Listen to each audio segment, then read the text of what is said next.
Welcome friends. आज मैं आप लोगों को फिजियोलॉजिकल इफ़ेक्ट्स ऑफ जीए के क्या फिजियोलॉजिकल इफ़ेक्ट्स हैं इसके बारे में बताऊंगा। जीए के बाकी के जो भी टॉपिक थे, bioassay, biosynthesis, mechanism of action, history of discovery, ये मेरे प्रीवियस वीडियोस में आप देख चुके हो। और आज मैं इसका लास्ट टॉपिक ले रही हूँ, that is physiological effects of GA का जो सबसे इम्पॉर्टेंट फिजियोलॉजिकल इफेक्ट है, नेचुरली ड्वार्फ शूट्स को लंबा करता है या जो प्लांट है उसको इलोंगेट करता है। तो फर्स्ट है elongation of intact stem. Many plants respond to application of GA by marked increase of stem length. The effect is primarily of the internode elongation. आप लोगों को पता ही है कि जैसे ही हम किसी प्लांट को जीए देते हैं तो वो प्लांट लंबा हो जाता है। क्यों हो जाता है? क्योंकि उसमें इंटरनोड का इलोंगेशन हो जाता है। तो ये जीए का एक बहुत ही इम्पॉर्टेंट इफेक्ट है जो आप लोगों को पता होना चाहिए। इंटरनोड का जो इलोंगेशन होता है वो किस कारण से हो जाता है ये मैं आपको बता ही चुकी हूँ कि this elongation of the stem is most pronounced effect of gibberellin on the plant growth. It is so much that there are many dwarf pea, dwarf maize. We can overcome their dwarfism. कैसे? मतलब जैसे dwarf P होता है, dwarf मेज होता है, उसके dwarfism को अगर जीए दे दें तो वो इलोंगेट हो जाते हैं। फॉर एग्जांपल जैसे लाइट ग्रोन ड्वार्फ जो पी प्लांट्स होते हैं उनके इंटरनोड शॉर्ट्स होते हैं और उनकी लीव्स जो होती है एक्सपेंडेड होती है, लेकिन जैसे ही जिब्रेलिन देते हैं उनके जो इंटरनोड्स है वो इलोंगेट होते हैं और बिल्कुल वो एक टॉल प्लांट की तरह लगता है। ऐसा क्यों होता है? इन दोनों जो ये कैरेक्टर हैं ये क्यों हो जाता है? क्यों प्लांट ड्वार्फ हो जाता है या जैसे हम जीए देते हैं तो इंटरनोड या स्टेम इलोंगेट हो जाता है? इसके लिए एक दो पॉइंट्स साइंटिस्ट ने दिए हैं। First is that the concentration of natural inhibitor is high.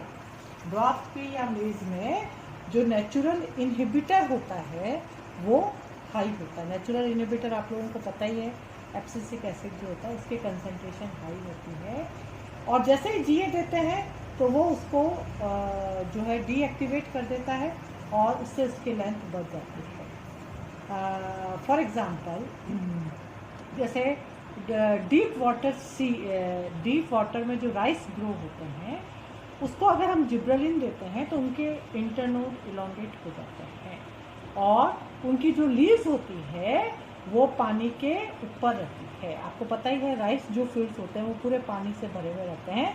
तो जैसे उनको जीए देते हैं तो वो क्या होता है कि उनके जो प्लांट्स हैं वो लंबे हो जाते हैं और उनमें क्या होता है कि जो उनकी लीव्स होती है वो पानी से ऊपर आ जाती है। ये ज़रूरी भी होता है। ये क्यों होता है? क्योंकि अगर प्लांट पूरा सबमर्ज्ड हो जाए, अगर प्लांट पानी में, राइस का जो प्लांट है पानी में सबमर्ज्ड हो जाता है तो क्या होता है कि उसमें ऑक्सीजन का जो पार्शियल प्रेशर है वो कम हो जाता है और इससे क्या होता है कि इथिलीन बायोसिंथेसिस जो होता है वो इंक्रीज हो जाता है और इथिलीन जैसे ही इंक्रीज होता है तो एब्सिसिक एसिड जो है उसका लेवल कम कर देता है और आपको पता है कि एब्सिसिक एसिड जो है it is antagonistic to GA. तो submerged rice tissue thus becomes more responsive to endogenous GA resulting in marked elongation of internode. तो ये शायद आप लोगों को समझ में आ गया होगा कि जीए का एक बहुत ही important elongation of intact stem और जो ड्वार्फ शूट होते हैं पी, मेज, राइस, इनको भी चेंज कर देता है। नाउ नेक्स्ट इज या डॉर्मेंसी। जिब्रेलिन्स जो हैं it overcomes dormancy of many natural birds, tubers, seeds और उनकी डॉर्मेंसी को ओवरकम कैसे करता है? क्योंकि इसमें GA is antagonistic to abscisic acid. तो जैसे आपने देखा है कि बहुत सी बर्ड्स जो हैं स्पेशली इन पोटैटो वगैरह पोटैटो में जो एक्सिलरी बर्ड्स होती है वो डोमेंट होती है, और अगर हम उसको जिए देते हैं तो वो इजीली जर्मिनेट हो जाती है। तो इसको पोटैटो को लगाने में भी बहुत सहायता रहती है। इसी तरह से आपकी जो टेम्परेट रीजन में जो बर्ड्स होती है वो ऑटम सीज़न में तो डोमेंट रहती है जब तक कि नेक्स्ट स्प्रिंग ना आ जाते। क्यों? क्योंकि बहुत ज़्यादा वहाँ ठंड रहती है।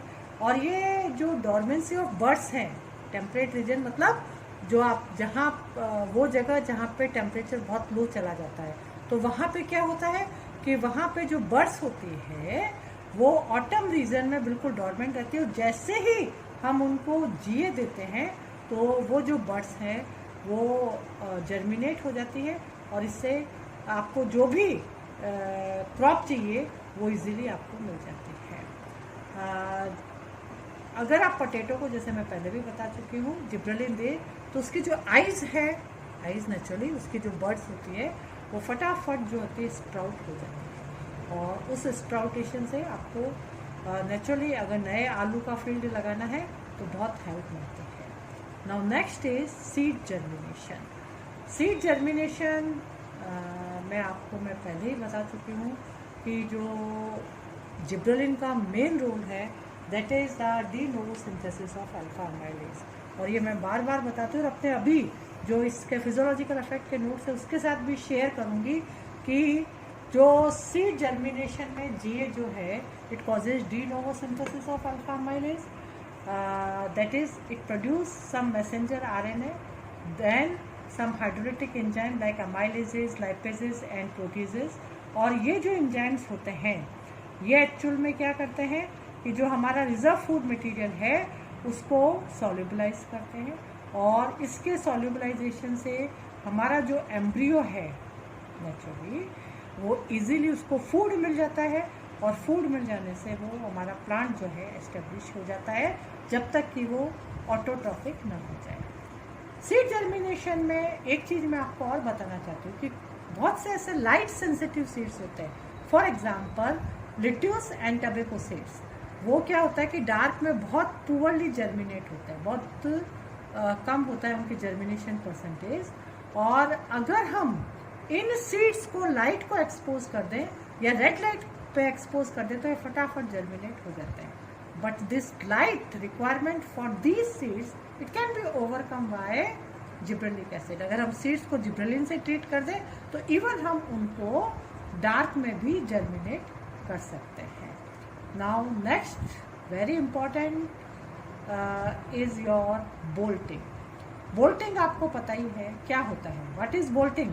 बोल्टिंग का मतलब है कि जो हमारा कोई भी प्लांट जो रोजेट फॉर्म में होता है, रोजेट फॉर्म मतलब जिसके अंदर जो स्टेम की लेंथ होती है वो बहुत कम होती है, अगर हम उसको जिए देते हैं तो अपने हैबिट चेंज कर देता है।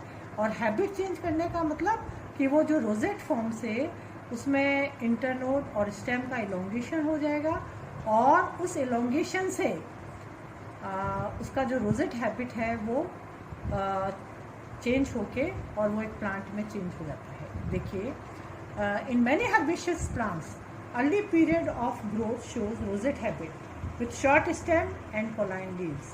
शॉर्ट स्टेम आप समझ ही गए। रोजेट हैबिट का मतलब कि स्टेम बहुत छोटा होता है और जो सारी पत्तियां होती है रोज फ्लावर में जैसे होती है वैसे अरेंज होती है।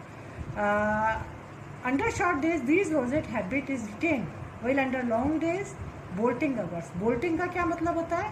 Stem elongates rapidly and convert into floral axis which bear flower primordia. आपने बहुत से प्लांट्स में देखा है, इवन आप ओनियन वगैरह में भी देख लीजिए कि एकदम एक फ्लोरल एक्सिस निकलेगी और टिप पे फ्लावर होगा।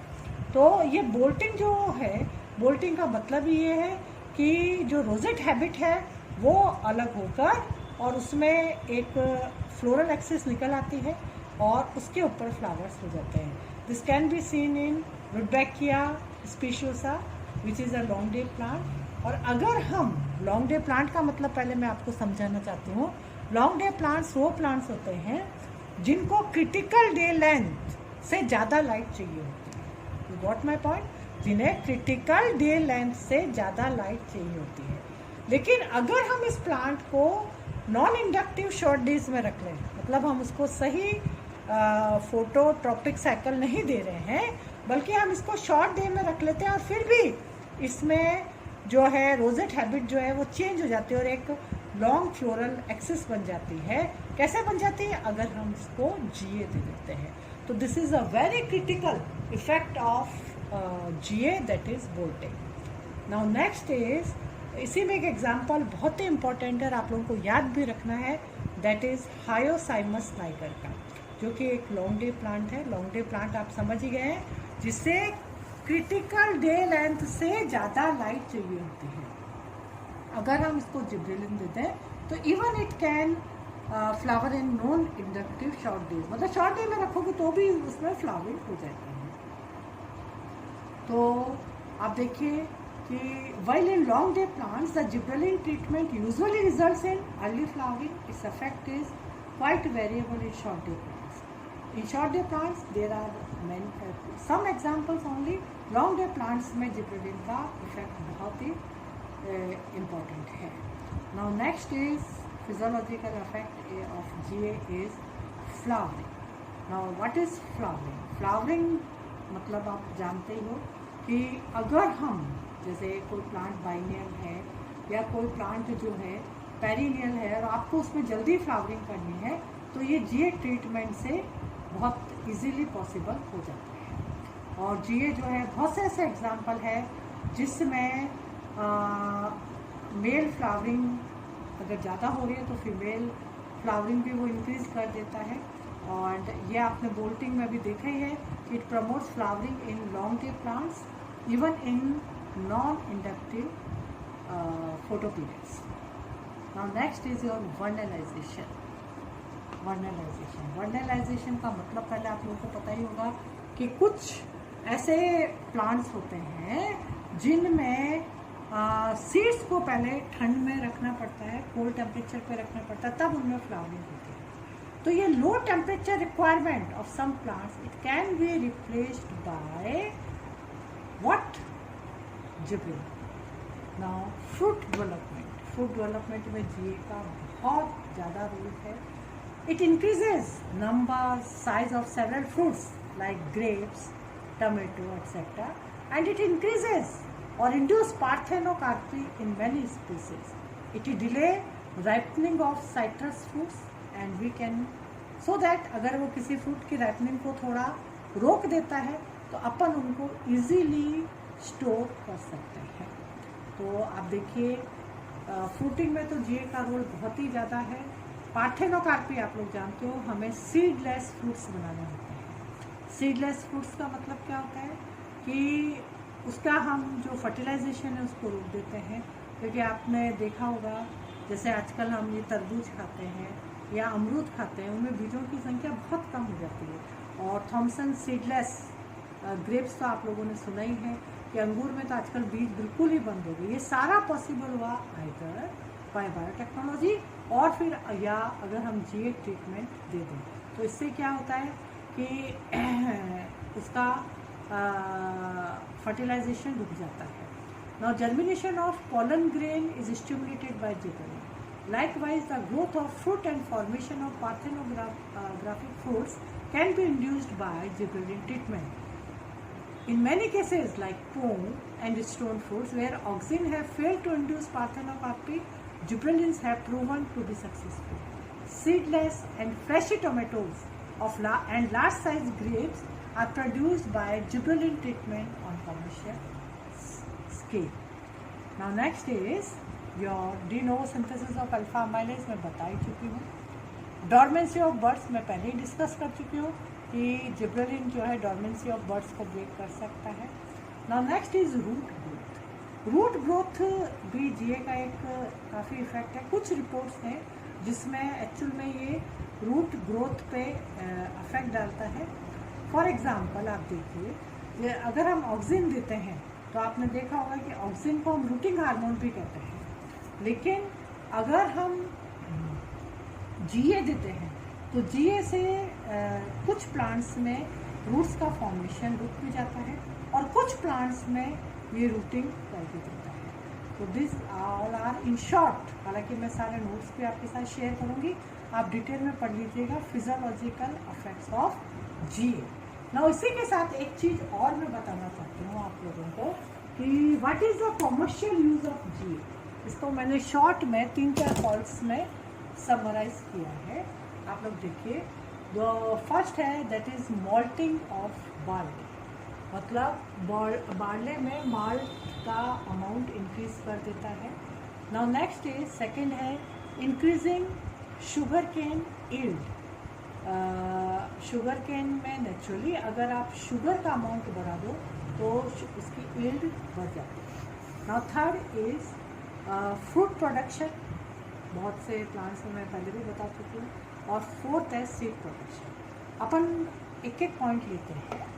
मॉल्टिंग ऑफ बार्ले, इसमें क्या है, gibberellins are sometimes used to increase the amount of alpha amylase in germinating barley. Barley seeds में पहले ही बता चुकी हूँ कि जब जर्मिनेट करता है और अगर हम उसको GA दे देते हैं तो उसमें अल्फा अमाइलेज का अमाउंट बढ़ जाता है, and which is very useful in production of malt for brewing industry. Now second is, ये आपको समझ में आ गया होगा कि बार्ले में जब अल्फा अमाइलेज बढ़ेगा तो नेचुरली एंडोस्पर्म का जो स्टार्च है वो शुगर में बदल जाएगा, और शुगर बनते ही आपको पता है माल्ट बढ़ जाएगा, और माल्ट बढ़ते ही जो भी ब्रूइंग इंडस्ट्रीज है उनको बहुत हेल्प होती है।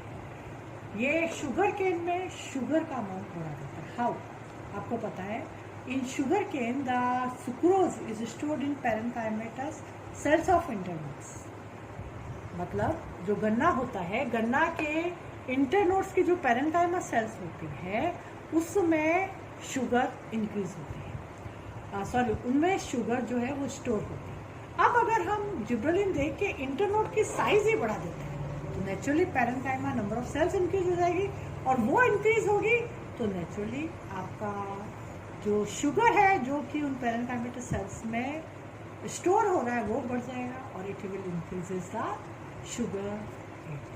Now the third is fruit production.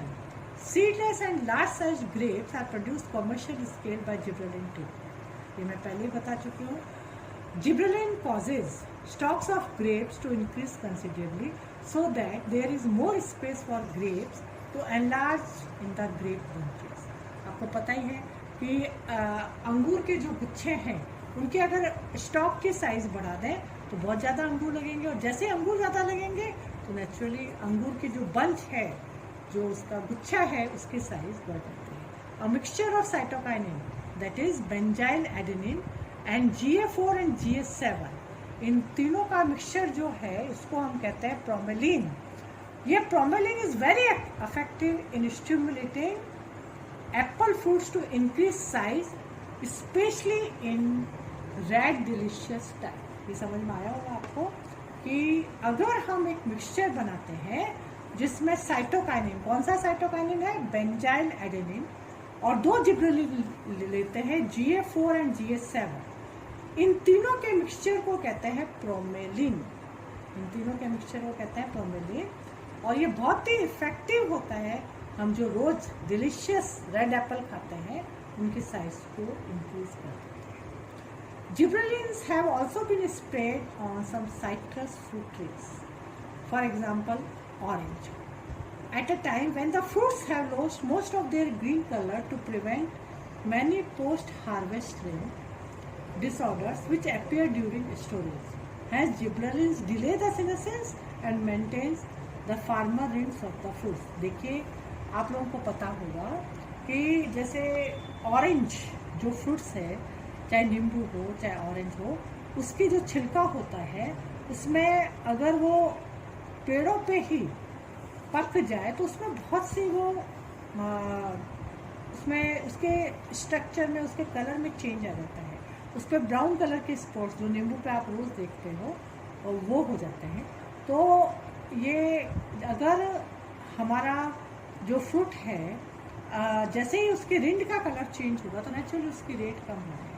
तो अगर हम जिब्रेलिन स्प्रे कर दें तो क्या होता है कि उसका पकने का सेनेसेंस, मतलब वो पक के नीचे गिरने वाला टाइम जो होता है वो कम हो जाता है, और जैसे ही हम उसको जिब्रेलिन देते हैं तो सिनेसिस का टाइम बढ़ जाता है, और जो फार्मर है फ्रूट के रिंग्स और उसके कलर को मेंटेन करते हैं। रिंग्स का मतलब फ्रूट के छिलकों और उसके कलर को मेंटेन करते हैं। Now the fourth is seed production. इसी तरह से GA4 और GA7 इनका मिक्सचर लिया जाता है and they are spread on conifers. Conifers आप चिलगोजा आप खाता, अधिकतर जो हमारे ड्राई फ्रूट्स होते हैं कॉनिफर्स से ही मिलते हैं। और बहुत सी बाइनियल वेजिटेबल्स होती है जैसे बीट है, कैबेज है, उन पे जिब्रेलिन जो है वो स्प्रे किया जाता है। सीड प्रोडक्शन भी इंक्रीज हो जाता है और बोल्टिंग भी इंक्रीज हो जाती है। तो शॉर्ट में मैंने आपको ये सारा बता दिया है, that is physiological effect and commercial use of GA. Thank you so much.